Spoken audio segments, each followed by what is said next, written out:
Hello everyone, welcome in DJ chem. तो हम पढ़ रहे हैं क्लास 10th का chemistry chapter number 3 which is metal and non metal. तो आज हम देखेंगे रिफाइनिंग ऑफ मेटल। इसकी पिछली वीडियोज में देखा था हमने extraction of metal from metal oxide. तो आज हम देखेंगे रिफाइनिंग ऑफ मेटल। इसका मतलब क्या होता है कि जो हमने ओर में से मेटल को एक्सट्रैक्ट किया है उस मेटल के अंदर कुछ न कुछ इम्प्योरिटीज रही होंगी जिसे आज हम रिफाइन करेंगे। ठीक है, तो आज हम पढ़ेंगे इलेक्ट्रोलिटिक रिफाइनिंग। इसका मतलब क्या होता है? The crude metal used as anode. What is crude metal? जो हमने ओर में से मेटल को निकाला हुआ है वो क्या हमारा क्रूड मेटल है। The crude metal used as anode going into solution and pure metal being deposited upon the cathode called electrolytic refining। क्या होता है आगे समझेंगे अच्छे से हम बिल्कुल। इसके Ag सिल्वर, निकल, टीन, कॉपर, जिंक, इस एलिमेंट को हम इस मेटल को हम इस प्रोसेस से रिफाइन कर सकते हैं। आइए देखते हैं एक सिस्टम जिसमें एक हमारा बीकर है। ठीक है, इस बीकर में हमारे पास दो रॉड है। इस बीकर हमारे पास दो रॉड है जिसे हम कहेंगे ये हमारा एनोड हो गया, ये हो गया हमारा कैथोड रोड। ओके, और इस दोनों रोड को हमने बैटरी से ऐड कर दिया। ठीक है, this is a positive, this is negative. Positive क्या होता है एनोड, नेगेटिव क्या होता है आपका कैथोड। अब जरा देखिए ध्यान से, ये क्या हमारा है? That is the anode crude metal used as anode. यहां पर क्या आएगा आपका? That is the impure metal. यहां पर क्या आएगा आपका? Impure metal. ये जो रॉड है ये कौन सा रॉड है आपका? इम्प्योर मेटल का रॉड है। और ये कौन सा रॉड है? That is the pure metal. Pure metal. तो हम पढ़ेंगे इलेक्ट्रोलिटिक रिफाइनिंग ऑफ कॉपर। हम कौन सा पढ़ रहे हैं? कॉपर की रिफाइनिंग पढ़ रहे हैं हम। तो ये कौन सा रॉड होगा आपका? Impure metal copper. और ये कौन सा होगा आपका? Pure metal copper. Cu and यहाँ पर Cu। Cu means copper. Okay, अब जरा ध्यान से देखें, यहाँ पे एक इंपॉर्टेंट चीज है। इसके अंदर होगा आपका इलेक्ट्रोलाइट। एक कौन सा आपका इलेक्ट्रोलाइट? यहाँ पे दिस इलेक्ट्रोलाइट। एक कौन सा होगा आपका इलेक्ट्रोलाइट? इलेक्ट्रोलाइट क्या होता है? जिनमें से करंट फ्लो हो सके, जिस सॉल्यूशन में से करंट क्या होगा? फ्लो हो सके, वो क्या होता है? इलेक्ट्रोलाइट। अब ध्यान देना बिल्कुल, यहाँ पे हमें जिस मेटल का हमें रिफाइन करना है उसी मेटल का हमें सॉल्ट ले लेना पड़ेगा। क्या बोला मैंने यहाँ पे? जिस मेटल का हमें रिफाइनिंग करना है हमें उसी मेटल का हमें क्या लेना पड़ेगा? सॉल्ट। तो हम यहाँ पे लूंगा मैं कॉपर सल्फेट। कॉपर सल्फेट यहाँ पे क्या है आपका? सॉल्ट है, कॉपर सल्फेट। यहाँ पर as a use as electrolyte.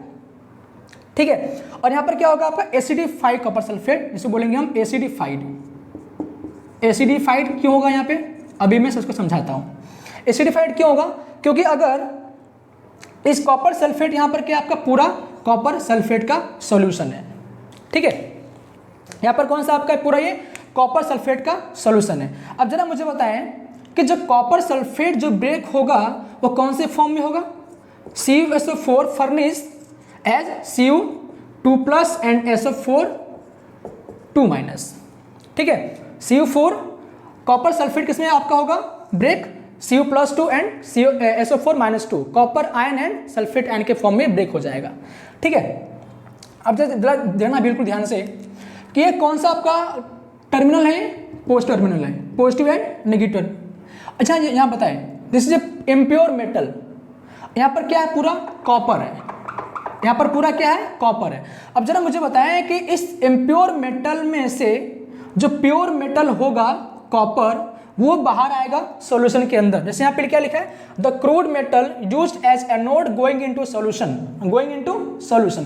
तो कॉपर जो होगा ना वो कहाँ पे आएगा? सॉल्यूशन के अंदर आएगा। कौन से फॉर्म में आएगा? अब देखें ध्यान से बिल्कुल, copper break into Cu+2 and 2 electron will lose. 2 electron को बाहर निकाल देगा। अब कोई भी इलेक्ट्रॉन सॉल्यूशन के अंदर नहीं आता, कहाँ पे होगा? वो आपके रॉड के ऊपर क्या आएगा? जमा हो जाएगा। That is the 2 negative charge of what, copper. 2 electron कहाँ पे है, इसके ऊपर ही है, ठीक है। कॉपर कहाँ पे आ गया, कॉपर +2 कहाँ पे आ गया, आपका सॉल्यूशन के अंदर आ गया, ठीक है। अब ध्यान से देना बिल्कुल कि क्या एक ही कॉपर इसके अंदर आएगा, नहीं, जितने प्योर मेटल वाले हैं कॉपर के वो सारे सारे कहाँ पे आएंगे, सॉल्यूशन के अंदर आएंगे। तो बहुत सारे Cu+2 आयंस कहाँ पे आ जाएंगे, इस कॉपर +2 के फॉर्म में इस सॉल्यूशन के अंदर आ जाएगा, ठीक है। एक बात और समझे कि यहाँ पर नेगेटिव चार्ज बहुत ही डिपोजिट हो रहा है इस रॉड के ऊपर। तो आप जानते हो कि दो सेम टाइप के अगर चार्ज हो तो क्या होता है, दोनों में रिपल्सन होता है। क्या होता है, दोनों में रिपल्सन।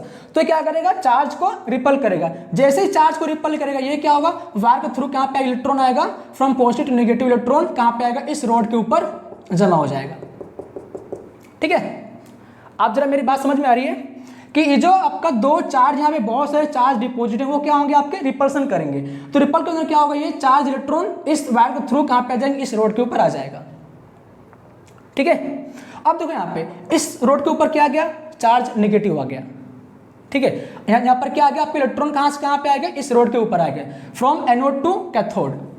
अब ध्यान देना बिल्कुल। अब जो कॉपर आयन है इसके अंदर बहुत सारे जमा हो जाएंगे, क्या होंगे, इसके अंदर बहुत सारे स्टोर हो गए इस सॉल्यूशन के अंदर। तो अब जरा मुझे बताओ, कॉपर क्या हो गया, +2। अब इसको इलेक्ट्रॉन चाहिए, ठीक है, बोलो कहां जाएगा। अब इसको दिख रहा है कि इलेक्ट्रॉन यहां पे बहुत सारे आ चुके हैं, तो ये क्या करेगा, कॉपर +2 कहां जाएगा, इस कैथोड के ऊपर।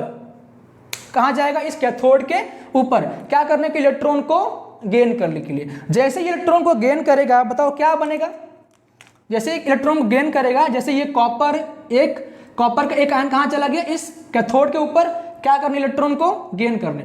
बताओ क्या करेगा, Cu+2 इलेक्ट्रॉन को गेन करेगा, कहां से, फ्रॉम कैथोड रॉड, जो प्योर वाला रॉड है हमारा। Cu+2 2 इलेक्ट्रॉन को गेन करेगा, क्या बनाएगा, कॉपर सॉलिड। क्या बना लेगा हमारा ये, कॉपर सॉलिड, ठीक है। क्या बनाएगा, कॉपर सॉलिड। आप देख पा रहे हो अच्छे से कि जितने भी प्योर मेटल्स होंगे हमारे, वो सारे कहां पे आएंगे, सॉल्यूशन के अंदर आएंगे। कौन से फॉर्म में आएगा, कॉपर +2 के फॉर्म में आएगा। अब ये सारे कॉपर +2 वाले आयंस कहां चलाए जाएंगे, इस रोड के ऊपर। तो ये सारे जो कॉपर +2 आयंस क्या होंगे, इसके ऊपर स्टोर डिपोजिट होना स्टार्ट होने लगेगा, जिससे ये क्या होगा, धीरे धीरे क्या होगा, ये पतला होने लगेगा, और ये क्या होने लगेगा, धीरे धीरे मोटा होने लगेगा, ठीक है। इतना बात समझ में आ रहा है। अब देखना एक बात और कि इसमें जो इम्प्योरिटी रही है, उसमें कुछ इम्प्योरिटीज क्या होंगी इस सॉल्यूशन के अंदर, किसके अंदर, कॉपर सल्फेट के अंदर क्या होंगी, कुछ सोल्युबल हो जाएंगी और कुछ क्या होंगी, इनसोल्युबल हो जाएंगी। कुछ क्या होंगी, इनसोल्युबल। जो इनसोल्युबल होगा इस रॉड के ऊपर, जो भी इम्प्योरिटीज हैं, कुछ इम्प्योरिटीज क्या होंगी इस सॉल्यूशन के अंदर क्या होंगी, सॉल्युबल हो जाएंगे, और कुछ क्या होंगे, सॉल्युबल नहीं होंगे। जो सॉल्युबल नहीं होगा ये क्या करेगा, धीरे धीरे नीचे आना स्टार्ट होने लगेगा, जो इसके ऊपर क्या होगा, डिपोजिट होना स्टार्ट हो जाएगा, ठीक है। जिससे इसे हम कहते हैं एनोड मड। कैसे कहते हैं हम, anode mud. This is the anode mud, ठीक है। जो इनसॉल्युबल किसके अंदर, कॉपर सल्फेट के अंदर। जो प्योर मेटल है वो कहां पर आ गया, सॉल्यूशन के अंदर आ गया, कॉपर +2 आयन के फॉर्म में। और सारी कॉपर +2 आयन कहां चला गया, इस कैथोड के ऊपर। क्यों यहां पर गया, क्योंकि इसके पास इलेक्ट्रॉन है। कॉपर +2 इसने इलेक्ट्रॉन को गेन किया, क्या बना, कॉपर सॉलिड। तो इस रॉड के ऊपर जितने भी प्योर मेटल थे वो कहां पर आ गया, हमारा इस कैथोड रॉड के ऊपर आ गया। तो इनमें कुछ इम्प्योरिटीज क्या होंगी, इस कॉपर सल्फेट के अंदर सॉल्युबल होंगी, और कुछ क्या होंगी, इनसॉल्युबल होंगी। जो इनसॉल्युबल इम्प्योरिटीज है वो कहां पे आ जाएंगी, इसके नीचे। किसके नीचे, एनोड के नीचे आ जाएंगे, जिसे हम कहेंगे एनोड मड। तो धीरे धीरे क्या होंगी, ये रॉड क्या होगा, पतला होना चालू हो जाएगा, और ये क्या होगा, धीरे धीरे मोटा। क्यों, क्योंकि यहां से जो प्योर मेटल है वो कहां पे आ गया, इस रॉड के ऊपर आ गया, ठीक है। बाय दिस प्रोसेस हम रिफाइंड मेटल को कर सकते हैं। इस मेथड से क्या करेंगे हम, सिल्वर, निकल, टीन, कॉपर, जिंक को हम रिफाइन कर सकते हैं बाय दिस प्रोसेस, ठीक है। आई होप समझ में आया होगा। एक बात ध्यान से बिल्कुल होगा और कि जिस हमें मेटल का रिफाइन करना है, हमें उसी मेटल का हमें सॉल्ट लेंगे यहाँ पे। इस बात को ध्यान देना बिल्कुल अच्छे से, बिल्कुल जिस मेटल का हमें रिफाइनिंग करना है हमें उसी मेटल का सॉल्ट लेना पड़ेगा, ठीक है। एक बात यहाँ पे एक और है, यहाँ पे हमने एसिडिफाइड क्यों लिया? एसिडिफाइड हमने इसलिए लिया कि ये जो एसिड है अच्छा इलेक्ट्रोलाइट है, जिस कॉपर सल्फेट को आयंस के फॉर्म में ब्रेक करता है, और ज़्यादा आयंस के फॉर्म में इसको ब्रेक करता है, ताकि जिससे यहाँ पे इलेक्ट्रिसिटी और ज़्यादा पास हो सके इस सॉल्यूशन के अंदर। ठीक है, इसलिए हमने क्या लिया? एसिडिफाइड हमने कॉपर सल्फेट लिया है। ओके, तो यहाँ से जो भी इम्प्योरिटीज होंगी उनमें से कुछ इम्प्योरिटीज क्या होंगे सॉल्युबल में, क्या होंगे इनसॉल्युबल, कुछ क्या होगी सॉल्युबल। जो इनसॉल्युबल है क्या उसको बोलेंगे हम? Anode mud. और जो भी आपका प्योर मेटल वो कहाँ चला जाएगा? कैथोड के ऊपर। This is the electrolytic refining. Okay, thank you.